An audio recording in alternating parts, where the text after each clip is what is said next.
My name is Jose Ceteno. During this video, I'm going to offer my stance on sports betting and why it should have remained illegal. As some of you may know, on May 14th, 2018, the U.S. Supreme Court legalized sports betting across all 50 states. The Supreme Court ruled that the federal ruling banning sports betting was unconstitutional. While this ruling opens the door for individual states to possibly tax the $150 billion that is waged illegally each year by Americans, it also opens the sports world and the American people to the possibility of bribes, addiction, and even murder. One of the things that have gone hand in hand since probably the inception of sports is betting. Making wagers on games, whether verbal or monetary, just seems natural. Ask Pete Rose, Major League Baseball's all-time leader in number of games played and base hits.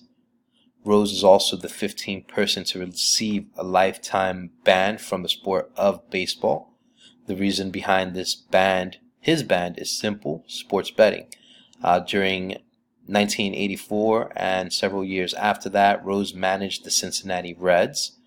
He also admitted to betting on every single game during his tenure. Rose is a prime example of what it is to be addicted to gambling. This addiction caused him to be banned from the very thing he loved the most, which was and still is baseball. Rose's highly publicized gaming troubles also resulted in an ineligibility to be inducted into the Hall of Fame for Major League Baseball.